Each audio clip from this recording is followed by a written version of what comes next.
एक बार सत्संग में पीछे सुनाया था, देवर्षि नारद जी बड़े लीला बिहारी हैं। वो हर लीला भगवान की नाम महिमा, गुण महिमा, शरणागति की महिमा पुष्ट करने के लिए ही प्रकट करते हैं। वो भगवान का साक्षात स्वरूप है। प्रताप रुद्र ऐसा उस राजा का शायद नाम था। वो बड़ा प्रतापी चक्रवर्ती सम्राट पद पर भगवान रघुनाथ जी विराजमान थे। श्री राम जी, बड़े बड़े ब्रह्म ऋषि सब विराजमान, सभा लगी हुई थी। नारद जी बाहर मिल गए उनको और कहा, अंदर प्रभु के दर्शन करने जा रहे हो? नारद जी को प्रणाम किया। जी। तो वहां बहुत से ब्रह्म ऋषि बैठे हैं, सबको प्रणाम भी करोगे?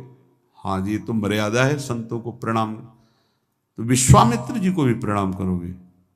हाँ, क्यों, वो तो ब्रह्म ऋषि हैं। क्यों, ब्रह्म ऋषि कहाँ हैं? तो कौशिक वंश में प्रकट हुए, क्षत्रिय कुल में। तो उन्होंने कहा, नहीं, तपस्या से तो ब्रह्म पद प्राप्त किया है उन्होंने। हाँ, पर मूल में तो नहीं। आपका उद्देश्य क्या है? बस ऐसे कर लेना, माथा मत रखना।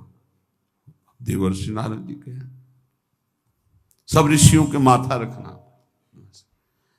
गए भगवान के दरबार में, भगवान को नमन किया, सब ऋषियों के चरणों में मस्तक रखा और विश्वामित्र जी के सामने जाके ऐसे करके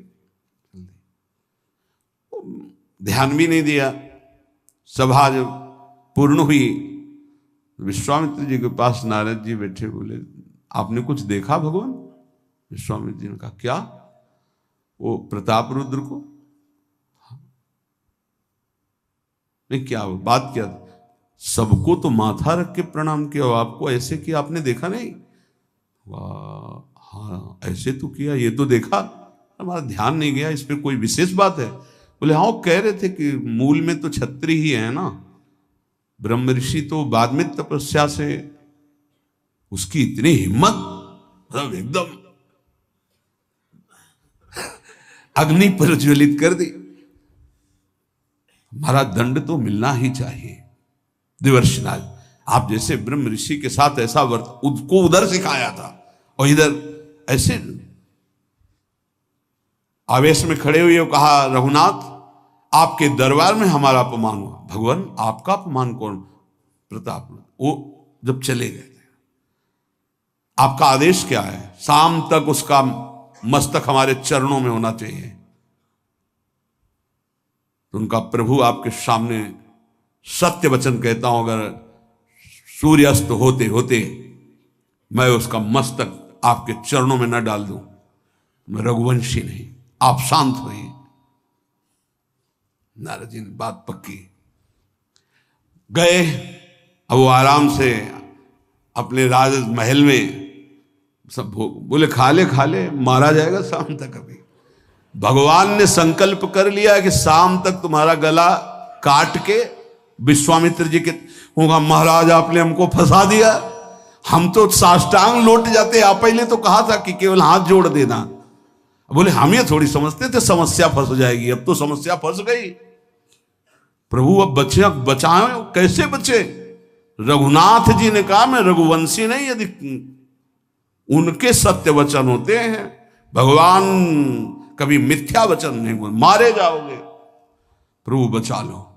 एक उपाय है, महाभागवत हनुमान जी बचा सकते हैं। उनका राम जी का विरोध हनुमान जी कैसे कर सकते हैं? बोले, अब जो कह रहे हैं तो हमारी पहुंच तो है नहीं कि हनुमान जी से हम संभाषण कर सके इस विषय में। बोले, हनुमान जी को अगर कोई आज्ञा कर सकता है राम जी के अलावा, तो माता अंजनी कर सकती है। चलो हम तुम्हें मिलाते हैं। अंजनी माता जी से मिला, साष्टांग दंडवत रोते हुए, मां रक्षा करो, बड़ी करुणा में। कहा कि बताओ क्या तुम्हें समस्या है? बोले, मां त्रिभुवन में केवल आप ही जो हमारी रक्षा कर सकती हो। बोलो, एक राजा है जो मुझे मारना चाहता है, आप बचा सकती हो मुझे? राजा मारना चाहता है? मेरा पुत्र महाबली महाभागवत हनुमान है, मैं आज्ञा करूंगी कभी मेरी आज्ञा को उल्लंघन नहीं करेगा, जाओ मैं तुम्हारी रक्षा का व्रत लेती हूं। नारद जी मन में सोचे काम बन गया, हमारा काम बन गया, क्योंकि अब प्रकाश होगा भगवान के नाम का। हनुमान जी महाराज आए, बेटा आज्ञा कीजिए मां, मैंने इसकी रक्षा का व्रत लिया है। अभी तक ही नहीं पूछा था राजा कौन है मारने वाला, और मैंने कह दिया है ऐसा ऐसा। मां आपकी आज्ञा सिरोधार, त्रिभुवन में कोई ऐसा पैदा ही नहीं हुआ कि मेरी मां रक्षा का व्रत ले और उसे वो मार दे। कौन राजा है? तो हाथ जोड़कर कहा कि भगवान श्री राम। हनुमान जी एकदम सन्न रह गए, ये क्या स्वामी से ही कहा, मां आपने कौन सा व्रत ले लिया रक्षा का, मेरे प्रभु के खिलाफ मैं कैसे हो सकता हूं? मां ने कहा हमने तो वचन दे दिया। हनुमान जी ने कहा फिर बुद्धियों जितनी बुद्धियां हैं वो सब सरस्वती जी, सरस्वती भी जिनकी द्वारा प्रेरित हैं वो भगवान, और भगवान जिनकी बुद्धि में बैठे रहते हैं उनसे बड़ा बुद्धिमान कौन हो सकता है। इसीलिए परम ज्ञानी हैं श्री हनुमान जी महाराज, बुद्धि नाम अग्रगण्यम, जितने भी बुद्धिमान जन उनमें सबसे वरिष्ठ हैं, श्रेष्ठ हैं। हनुमान जी महाराज बोले चल तू एकांत चल। एकांत में ले गए और बैठ, थोड़ा ही समय रह गया संध्या का, अब तेरी श्वास में जहां भी रुकेगा नाम वहीं तेरा गला कटा, बिल्कुल पक्का। बस सीताराम सीताराम सीताराम, ये क्रम न टूटने पावे, तो ऐसा शुरू कर। अगर तेरे नाम में त्रुटि हुई, अंतराय पड़ा, उसी समय भगवान का अमोघ बाण काट सकता है, अन्यथा नहीं। तू चिंता मत कर, बैठ जा। वो बैठ गए, सीताराम सीताराम सीता। हनुमान जी महाराज करताल उठाए, आसपास नत कर रहे। भगवान ने अमोघ बाण संधान किया, वो बाण आया और हनुमान जी जहां घूम रहे थे ऐसे परिक्रमा की वापस चला गया।